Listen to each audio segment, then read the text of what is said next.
It all started with whispers. A-list Bollywood actress Deepika Padukone was rumored to star opposite Prabhas in a major pan-India film titled Spirit, directed by Sandeep Reddy Vanga, the man behind Kabir Singh and Animal. It was supposed to be another feather in her already overflowing cap, but before anything could go on floors, something changed. Suddenly, headlines erupted. Deepika was out. Allegations of unreasonable demands, inflated fees, shortened working hours, and even language refusal surfaced in major Indian media outlets. And just like that, the narrative flipped from veteran actress to unprofessional diva. But was it all that simple? Because what the media framed as a scandal might just be a power move. And tonight, we're diving deep into this clash between stardom and structure, work-life balance, and patriarchal expectations, professionalism, and PR spin. This is not just about one film deal gone wrong. This is about how female stars, even the biggest ones, are still expected to bow, not bargain. Deepika Padukone isn't just a household name in India. She's a global icon. With a career spanning over 15 years, she's delivered blockbusters, critically acclaimed dramas, and even made her Hollywood debut alongside Vin Diesel. From Om Shanti Om and Chennai Express to Piku, Padmavat, Chapak, and more recently Pathan, Deepika has built a brand that's equal parts glamour, grit, and grace. She's walked the Cannes red carpet, spoken at mental health conferences, and graced nearly every major magazine cover across Asia. Her public image is as meticulously managed as her career choices, strategic, selective, and always evolving. So when news broke that she was being dropped from a major project, people paid attention, not because actresses get replaced all the time, they do, but because it's Deepika, and she doesn't get replaced, at least not quietly. Spirit is the next directorial venture by Sandeep Reddy Vanga, known for his dark, intense, and often controversial storytelling. His last film, Animal, starring Ranbir Kapoor, stirred both praise and protest. Before that, Kabir Singh had already divided audiences over its depiction of toxic masculinity. So naturally, Spirit was expected to follow a similar formula, gritty, violent, and centered around a larger-than-life male protagonist.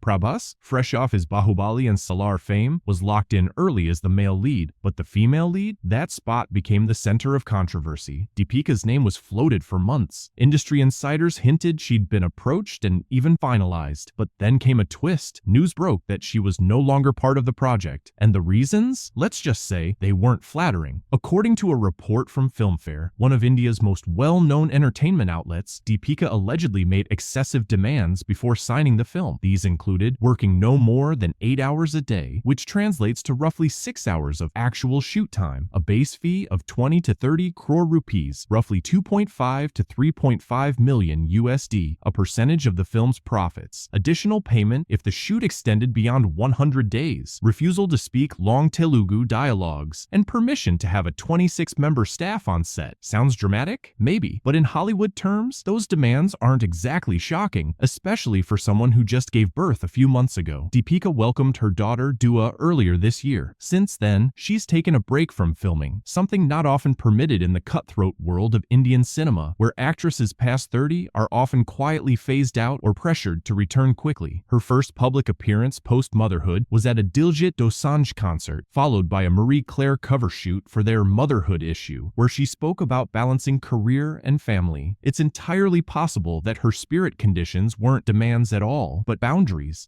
set by a mother trying to juggle her career with a newborn at home. Boundaries that, if made by a male actor, would be called professional planning. Here's where things get messy. While Deepika was called unprofessional, male actors in the industry are often celebrated for the same things. Allu Arjun, for example, reportedly demanded 300 crore rupees, $36 million for an upcoming film. Prabhas himself commands astronomical fees, often more than the film's entire production budget, and yet no one's calling them difficult. So why is Deepika being held to a different standard? The answer lies in decades of conditioning. Female stars, no matter how powerful, are expected to be grateful, flexible, and available. When they assert themselves, they're seen as demanding. When they set boundaries, they're labeled divas. When they ask for more, they're difficult to work with. In 2025, that double standard still holds. There's another angle floating around online, one that paints Deepika not as the villain, but as a tactician. Some believe she wasn't ever seriously considering Spirit. Instead, she may have wanted to prioritize King, a high-budget action thriller produced by Shah Rukh Khan's Red Chillies Entertainment, in which she plays a prominent role. Her history with Shah Rukh goes back over a decade. They've had multiple hits together, and their on-screen chemistry is box office gold. According to fan theories, Deepika may have made strategic demands she knew the Spirit team wouldn't accept, allowing her to bow out without damaging relationships, especially with T-Series boss Bhushan Kumar, the producer of Spirit. Because in an industry where one sour relationship can blacklist you from 5 films, diplomacy is everything. Online reactions have been mixed, but surprisingly supportive. One comment read, "I like that for her, it's clear. She's embraced her role as a mother and understands her worth as an artist. What's wrong with a fair paycheck and an 8-hour workday?" Another said, "If Deepika read the script and realized the heroine had no actual role beyond glorifying the hero, maybe this was her polite way out." And let's face it, in Sandeep Reddy Vanga's films, the female lead is rarely the focal point. She's often sidelined, silenced, or worse, written as a plot device for the male character's evolution. Maybe Deepika saw that coming and decided she didn't want to be part of it. Was Deepika dropped? Did she walk away? Maybe the truth lies somewhere in between, but calling her unprofessional for knowing her worth feels like a step backward, especially when she's never had such accusations in her entire career until now. What we're really witnessing here isn't scandal, it's evolution. An actress choosing projects that align with her personal values, a mother drawing the line, a professional refusing to be undervalued, and a woman in power who doesn't owe anyone an explanation. The real question is not, why did Deepika leave Spirit? It's, why do we still expect women in the entertainment industry to stay silent, work longer, and ask for less? And until that changes, controversies like this will keep surfacing. But maybe that's not a bad thing, because it means the system is finally being questioned. What do you think? Were Deepika's reported demands justified, or was she out of line? Drop your thoughts in the comments. I'm genuinely curious where everyone stands on this.